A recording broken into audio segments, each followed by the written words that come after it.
helped to develop our parks and to go down the pathway of what our citizens told us in the very first survey that we did, that parks and park programs were the most important thing to them in Milton.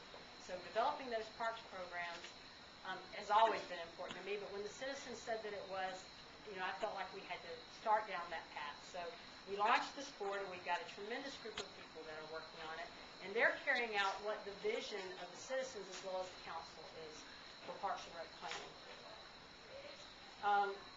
Other, great moments in our history so far have been the opportunity to work so closely with the folks on CPAC and the Planning Commission and making sure that we're ensuring our land use plans. We're developing them, but at the same time, we've got to protect what we've got now. And we've had the opportunity to protect low density in Milton. Over the past 3 years, it's unbelievable, and many of you have been there, how many times we've been challenged on density levels. And we've got to stand strong, and we have. And another proud moment was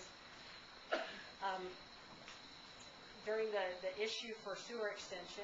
We were strong, several of us on the council, for not extending sewer. I stand completely behind what I said in 2006, that I would never extend sewer beyond what we had in Milton, because that would allow the opportunity for greater density inside the recesses of Milton. And we don't want that. Citizens don't want it, we don't want it, and I'll never vote for it. All right, future goals. You guys want to know what I'm going to do after you re-elect me November 3rd? And let me be pretty succinct on this one. I want Bell Memorial Park expanded now. We need to purchase the land.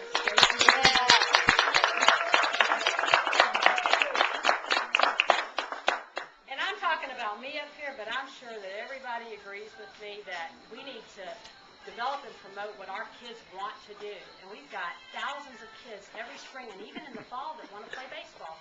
And we've also forgotten about our young ladies in the fact that we can easily expand and allow dual-use fields for softball. Jim Craig's holding his thumb up because he will be running the thing, I think. I'm not sure Kathleen wants him to volunteer any more than he has, but we'll let him spend some time with him. Anyway, my goal is for us to purchase that land and to expand Bell Memorial. I want all of our parks to get developed, don't get me wrong, but Bell Memorial is there, and we owe it to those volunteers that for more than 15 years have had blood, sweat, and tears in developing that park, maintaining that park, to give them what they need now. I mean, we want to be proud of what we have in Milton. And right now, my kids love playing at Bell Memorial Park. It's all that they've ever had.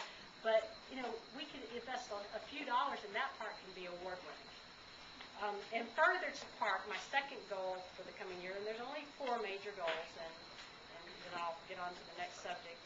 The second goal is the Parks Authority. In our charter, Representative Jones afforded us the opportunity to have a Parks Authority. Alpharetta has one, many cities do. I can't tell you for the life of me why we don't have it already, because we should. That's going to be our funding source. I keep hearing that we don't have enough money to do things, but we haven't done what we need to do to develop that money, to go out and get that money. Those alternative sources of funding are very critical to this city. And once we get the Parks Authority developed, my third goal is to seek additional alternative sources of funding. One of the things that I did for so many years as a volunteer was go out and fundraise. I'm a lot better at doing it for somebody else than I am for me, and especially for people that need it more than I do. So our community, our council, and our staff have to develop ways to go out and find that alternative funding. I think they've done a really good job so far at finding grants, but there's a lot of opportunity out there, especially for a city that's developing like ours is and doesn't have the infrastructure that's needed and has all the people that we have and all the kids that we have at the various ability levels that want to play sports and want to get involved in other activities that Parks Programming can bring. And last but not least, my fourth major goal is the redevelopment of Highway 9. And I know that people think that the council's sitting there and we're not doing anything. Oh my God, we are.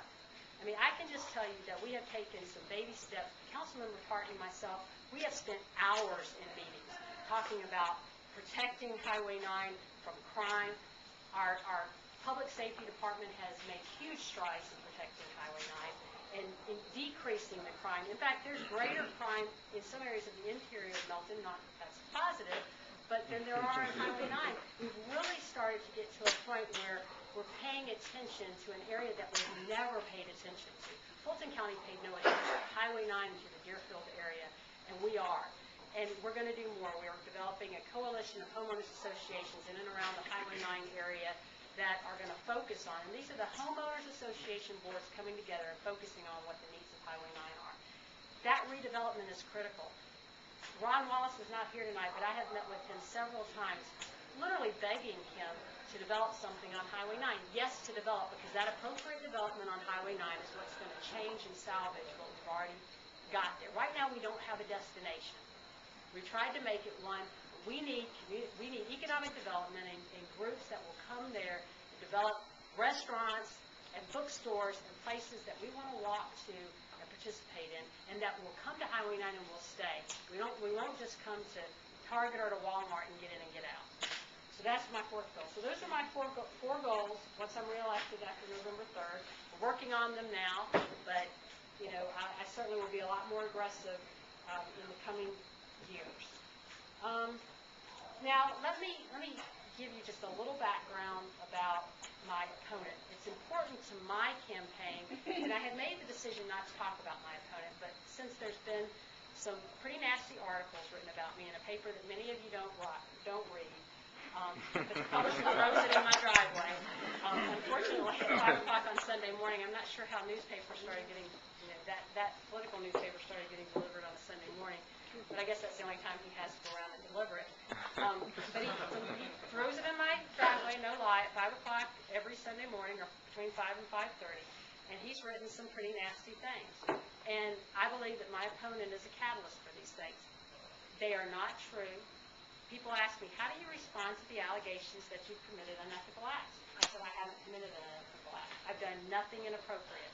I approached the person that was qualifying to run against me and asked him why he was running. That's a fair question. And from there, this has been blown up. It's been blown up and politically motivated for reasons that I'm really not sure. But what I want you guys to know, what I'd ask you to share with your neighbors, is it's not true. Tina Versus is ethical today, and I hold my integrity above many people that I know. And if you have additional questions, you want to really get into the specifics, just call me. I'll give you all the information that you want. I'm an open book. I don't have anything to hide and anything to lose. So if you want to know more, just give me a call. But my opponent, the difference between myself and my opponent, and they're going to ask these questions a lot when you're in a campaign, for those of you who have never been in one, they say, what's